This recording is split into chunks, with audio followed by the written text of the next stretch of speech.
أعوذ بالله من الشيطان الرجيم. بسم الله الرحمن الرحيم. يا أيها الذين آمنوا شهادة بينكم إذا حضر أحدكم الموت حين الوصية اثنان ذوى عدل منكم أو آخران من غيركم إن أنتم ضربتم في الأرض فأصابتكم مصيبة الموت تحبسونهما من بعد الصلاة فيقسمان بالله إن ارتبتم لا نشتري به ثمنا ولو كان ذا قربى ولا نكتم شهادة الله إنا إذا لمن العاثمين. اے ایمان والو، جب تم میں سے کسی کی موت آ کھڑی ہو تو وصیت کے وقت تمہارے درمیان شہادت کی صورت یہ ہے کہ تم میں سے دو عادل آدمی گواہ بنائے جائیں، یا اگر تم سفر میں ہو اور موت کی مصیبت آپ پہنچے تو غیر مسلموں میں سے دو آدمیوں کو گواہ بنایا جائے. پھر اگر تمہیں شک ہو جائے کہ تو انہیں نماز کے بعد روک لو، اور وہ اللہ کی قسم کھا کر کہیں کہ ہم کسی قیمت پر بھی شہادت کا سودا نہیں کریں گے، خواہ کوئی ہمارا رشتہ دار ہی کیوں نہ ہو، اور نہ ہم اللہ کی گواہی کو چھپائیں گے. اگر ہم نے ایسا کیا تو گنہگار ہوں گے. یہ سورہ مائدہ کی 106 نمبر کی آیت ہے. اس میں اہل ایمان سے خطاب کر کے ان کو وصیت کے متعلق جو ہے کچھ اہم ہدایتیں دی جا رہی ہیں کہ اگر وہ وصیت کرے تو ان باتوں کا لحاظ کرے. اس میں وصیت کے متعلق جو بات ہوئی ہے اس کے شان نزول میں ایک واقعہ بیان کیا جاتا ہے. ان 3 آیتوں میں، یہ آیت اس کے بعد کی 2 آیتوں میں جو واقعہ بیان کیا جاتا ہے، ایک بدیل نامی ایک شخص تھا جو مسلمان تھا. وہ بغرض تجارت ملک شام کا سفر کیا تو وہاں پر جانے کے بعد وہ بیمار پڑ گیا. تو اس نے اپنے سارے سامان کی فہرست اسباب میں لکھ کر رکھ دی. کچھ دنوں کے بعد بیماری اور مرض اور بڑھ گیا، اور اب ایسا محسوس ہونے لگا کہ اب یہ اس مرض سے جو ہے شفا نہیں ملے گی بلکہ موت ہی آنے والی ہے. تو جو ساتھی تھے ساتھ والے، وہ مسلمان نہیں تھے بلکہ 2 نصرانی تھے. ان کو بلا کر اس نے وصیت کی کہ یہ میرا مال میرے مرنے کے بعد میرے وارثوں تک پہنچا دینا پورے کا پورا. اس کے بعد وہ لوگوں نے ان کی موت کے بعد لا کر وہ سامان ان کے وارثوں تک پہنچایا، لیکن اس میں سے ایک پیالہ جو چاندی کا پیالہ تھا جس پر سونے کا نقش نگار کیا ہوا تھا، اس کو نکال لیا اس میں سے. جب وارثوں نے سامان کھولا تو اس کے اندر سے فہرست برآمد ہوئی. فہرست میں دیکھا تو ایک پیالے کی کمی تھی. انہوں نے ان لوگوں سے دریافت کیا کیا مرنے والے نے کچھ کاروبار کیا تھا کہ کچھ خرید و فروخت کی تھی، یا جو ہے ان کے علاج معالجے میں کچھ ایسے خرچ آ گئے تھے. تو ان لوگوں نے نفی میں جواب دیا کہ ایسا کچھ بھی نہیں ہوا تھا. اس پر نبی صلی اللہ علیہ وسلم کی عدالت میں مقدمہ قائم ہوا. جا کر ان لوگوں نے شکایت کی کہ ہمارے سامان میں سے ان لوگوں نے ایک پیالہ چرا لیا ہے. چونکہ وہ لوگوں کے پاس جو ورثہ تھے ان کے پاس کوئی ثبوت نہیں تھا، اس لیے جو وہ 2 لوگ سامان لے کر آئے تھے ان کو قسم دلائی گئی. وہ قسم کھا کر انہوں نے کہا کہ ہم نے اس مرنے والے کے مال میں سے کوئی خلبرد نہیں کی ہے، کوئی خیانت نہیں کی ہے، کسی چیز کو ہم نے نہیں چھپایا. اس قسم کی بنیاد پر ان کے حق میں فیصلہ کر دیا گیا. لیکن چند دنوں کے بعد یہ پتہ چلا کہ وہ لوگ وہی پیالہ لے جا کر ایک سونار کے پاس فروخت کیے ہیں. تو جب ان سے پوچھا گیا کہ یہ پیالہ کہاں سے آیا تمہارے پاس، تو انہوں نے کہا کہ میں نے جو ہے اس سے خرید لیا تھا مرنے والے سے، لیکن چونکہ ہمارے پاس کوئی اس کا گواہ نہیں تھا اس لیے ہم نے اس کا اظہار نہیں کیا تھا. پھر سے دوبارہ حضور صلی اللہ علیہ وسلم کی خدمت میں یہ مقدمہ پیش ہوا، اور وہ جو ورثاء تھے انہوں نے کہا کہ یہ شخص جھوٹ بولتا ہے، اس لیے اس کی گواہی کو رد کیا جائے. تو ان لوگوں کی گواہی کو رد کر دیا گیا اور نئے گواہ پھر سے قائم کیے گئے ان کے ورثاء کے قریبی لوگوں میں سے، جنہوں نے قسم کھا کر حلفیہ بیان دیا کہ واقعی میں یہ پیالہ اس مرنے والے کی ملک میں سے تھا. تو حضور صلی اللہ علیہ وسلم نے ان لوگوں کے حق میں فیصلہ دیا دوبارہ، اور وہ پیالہ اس نے جو بیچا تھا، وہ پیالے کی قیمت لوگوں کو دلا دی گئی، 1000 درہم میں اس نے وہ پیالے کو بیچا تھا۔ یہ شان نزول میں ان آیتوں کے بارے میں آتا ہے۔ تو شان نزول پس منظر اگر آپ کو معلوم ہو جائے تو پھر آیتوں کے سمجھنے میں آسانی ہوگی۔ فَإِنْ عُثِرَ عَلَىٰ أَنَّهُمَّا اسْتَحَقَّا إِثْمًا فَآخَرَانِ يَقُومَانِ مَقَامَهُمَا مِنَ الَّذِينَ اسْتَحَقَّ عَلَيْهِمُ الْأَوْلِيَانِ فيقسمان بالله لشهادتنا أحق من شهادتهما وما اعتدينا إنا إذا لمن الظالمين۔ پھر اگر معلوم ہو جائے کہ وہ دونوں گناہ کے مرتکب ہوئے ہیں تو ان کی جگہ 2 اور شخص جو شہادت دینے کے زیادہ اہل ہیں ان لوگوں میں سے کھڑے ہو جائیں جن کی حق تلفی ہوئی ہے، اور وہ اللہ کی قسم کھا کر کہیں کہ ہماری شہادت ان کی شہادت سے زیادہ درست ہے اور ہم نے کوئی زیادتی نہیں کی ہے، اگر ہم ایسا کریں تو ظالم ہوں گے۔ ان آیتوں میں یہ بات واضح کی گئی کہ جب کسی شخص پر موت کی علامتیں ظاہر ہو اور وہ وصیت کرنا چاہے تو وصیت کرنا کوئی ضروری نہیں ہے۔ اس میں کتب علیکم اذا حضر احدکم الموت ان ترک خیرا الوصیۃ للوالدین والاقربین بالمعروف حقا علی المتقین۔ یہ آیت سورہ بقرہ 2 پارے کی ہے کہ اس میں اس وقت وصیت کرنا فرض تھا جس وقت قانون میراث نازل نہیں ہوا تھا۔ اس وقت یہ بتا دیا گیا تھا کہ تمہارے اوپر جو ہے یہ فرض کیا گیا ہے، جو مرنے والا ہے اگر وہ اپنا کچھ مال چھوڑ کر مر رہا ہے تو چاہیے کہ وہ وصیت کر جائے اپنے والدین اور اپنے دیگر قریب ترین رشتہ داروں کے تعلق سے۔ یہ حق بنتا ہے متقیوں کا۔ لیکن اس کے بعد 4 پارے سورہ نساء میں جو قانون میراث کی تفصیل آ گئی، نازل ہو گئی، اور اللہ تعالیٰ نے خود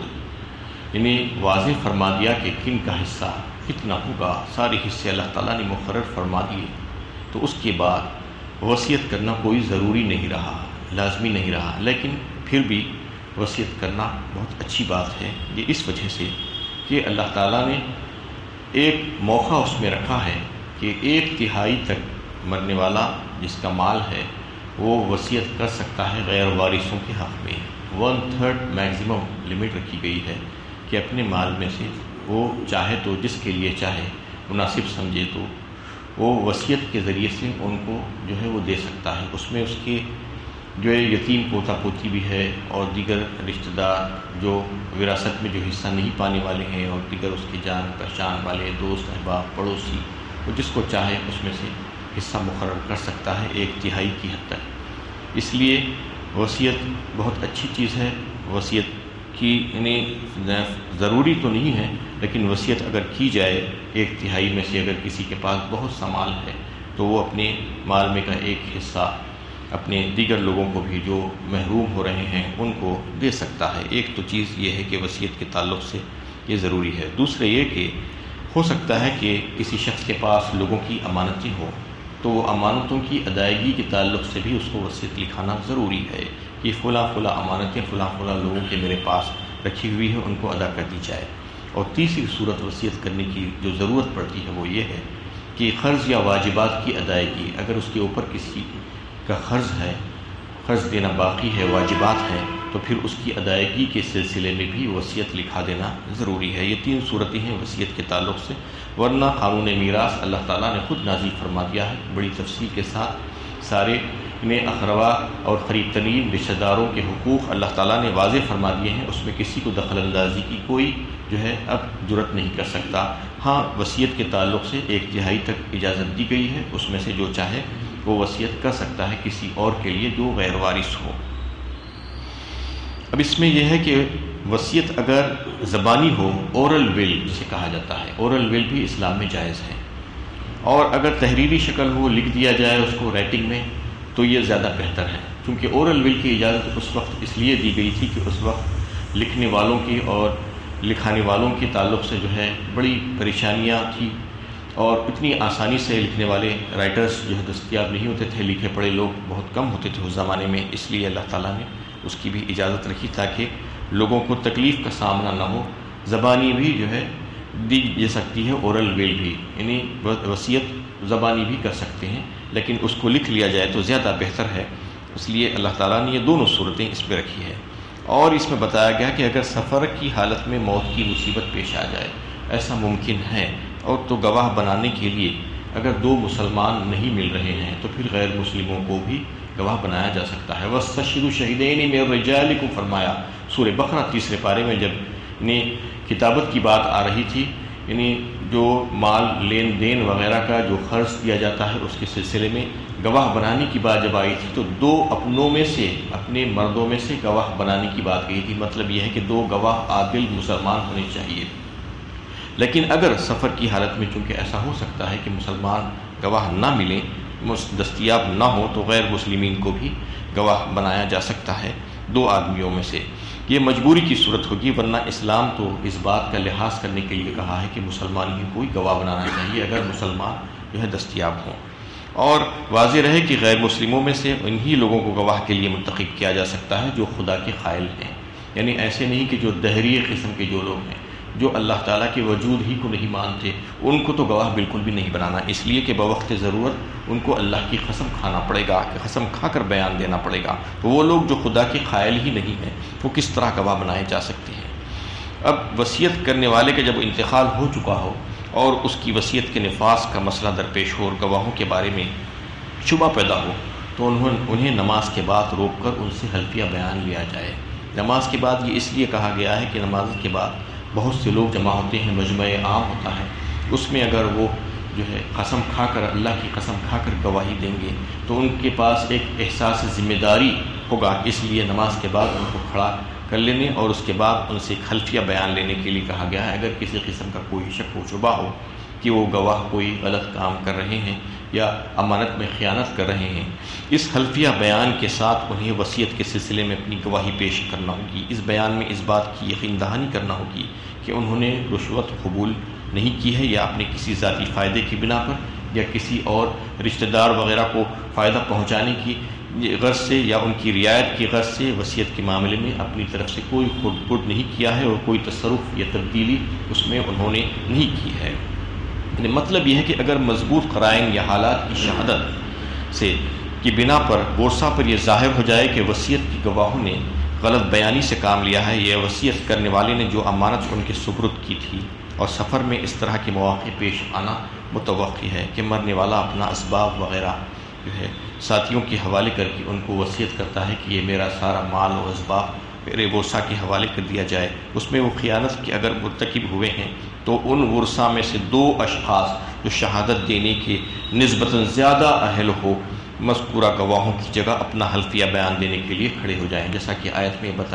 بات بتائی گئی ہے کہ وہ دو گواہ جو نصرانی گواہ تھے ان کو ہٹا کر ان کی گواہیوں کو رد کر کے ورثہ میں سے دو گواہوں کو لایا گیا اور وہ آ کر اپنے حلفیہ بیان دے کر انہوں نے یہ کہا کہ یہ شخص جھوٹ بولتا ہے اور یہ پیالہ جس کے تعلق سے جو ہے یہ کہہ رہا ہے کہ اس نے خرید لیا ہے، یہ میت کی ملکیت تھی اور اس کی خریدنے کی اس کے پاس کوئی ثبوت نہیں ہے، یہ انہوں نے گواہی دی۔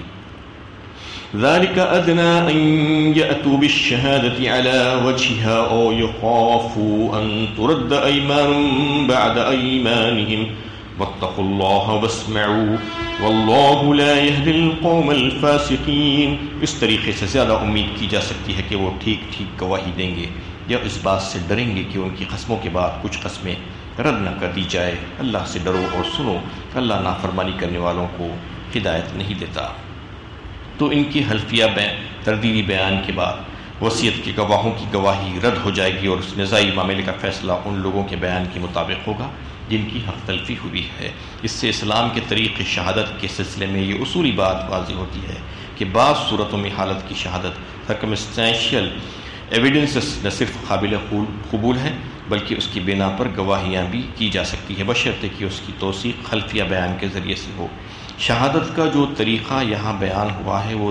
دو اہم باتوں پر مشتمل ہے، ایک تو یہ کہ حلفیہ بیان اور دوسری تردیدی قسمیں۔ یہ طریقہ سب سے زیادہ موزوں ہے، اس لیے اس کے پیش نظر گواہ محتاط رہیں گے، کیونکہ ان کو اس بات کا خدشہ رہے گا کہ اگر ہم غلط گواہی دیں گے تو جو ورثہ ہیں اس میں سے اگر ان کو اس بات کا شک ہو جائے تو پھر وہ حلفیہ بیان دے کر ہماری قسموں کو جو ہے رد کر دیں گے اور ہماری گواہوں کو رد کر دیا جائے گا اور ہم بے عزت اور ذلیل و خوار ہو جائیں گے، اس لیے اس سلسلے میں وہ محتاط رہیں گے غلط بولنے سے اور ٹھیک ٹھیک گواہی دیں گے، ورنہ انہیں اس بات کا اندیشہ رہے گا کہ کہیں تردیدی قسموں کے ذریعے سے ان کی گواہیاں رد نہ کر دی جائے۔ وآخر دعوانا ان الحمد للہ رب العالمین۔